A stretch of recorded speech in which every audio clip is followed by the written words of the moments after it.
స్వచ్ఛ భారత్ స్వచ్ఛ తెలంగాణ కార్యక్రమంలో భాగంగా పరిసరాలను పరిశుభ్రంగా ఉంచుకోవడంలో ప్రజల క్రియాశీలకంగా భాగస్వాములు కావాలని మంత్రి పొన్నం ప్రభాకర్ కోరారు.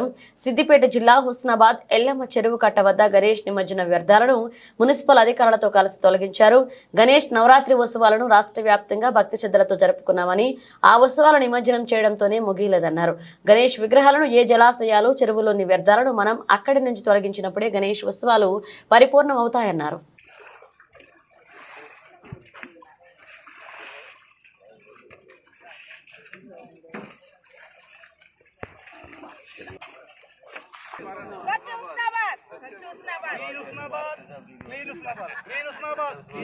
రాష్ట్ర వ్యాప్తంగా గణేశుడి నవరాత్రి వేడుకల్ని భక్తి శ్రద్ధలతో అత్యుత్సాహంగా సాంప్రదాయ పద్ధతుల్లో జరుపుకున్నాం.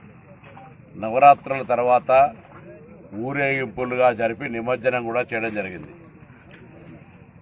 ఆ ఉత్సవ కార్యక్రమం నిమజ్జనంతో ముగియలేదు.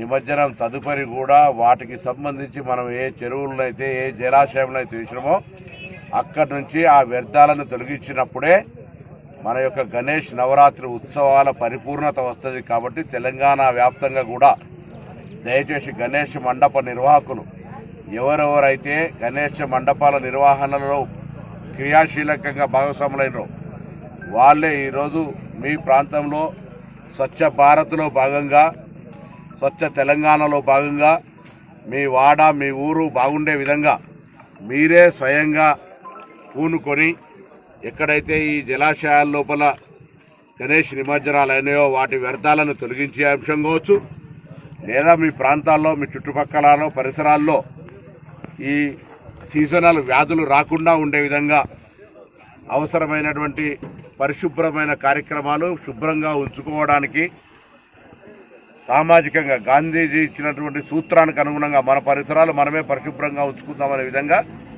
అందరూ కూడా భాగస్వాములు కావాలని తెలంగాణ రాష్ట్ర ప్రభుత్వ పక్షాన విజ్ఞప్తి చేస్తా ఉన్నాను. హుస్నాబాద్కు సంబంధించిన మున్సిపల్ పాలకవర్గం ఇందులో క్రియాశీలకంగా వ్యవహారం చేస్తూ ఉన్నారు. పట్టణ ప్రజలు కూడా అందరూ ఇంక్లూడింగ్ శానిటేషన్ సిబ్బంది కూడా గతంలో అక్టోబర్ నాడు వాళ్ళందరికీ సన్మానం చేయడం జరిగింది. ఆ విధంగా ఇక్కడ స్థానిక ప్రజలు కూడా సహకారం కావాలి. ప్రభుత్వం మాత్రమే కార్యక్రమాలు తీసుకుంటే విజయవంతం అనేటువంటిది కాదు. కాబట్టి ప్రజల భాగస్వామ్యాన్ని మేము మరొక్కసారి స్వచ్ఛ ప్రాంతం, మీ యొక్క ప్రాంతం స్వచ్ఛతగా పరిశుభ్రంగా ఉండడానికి మీరే క్రియాశీలకంగా పూనుకోమని అందరూ కూడా హృదయపూర్వకంగా విజ్ఞప్తి చేస్తారు.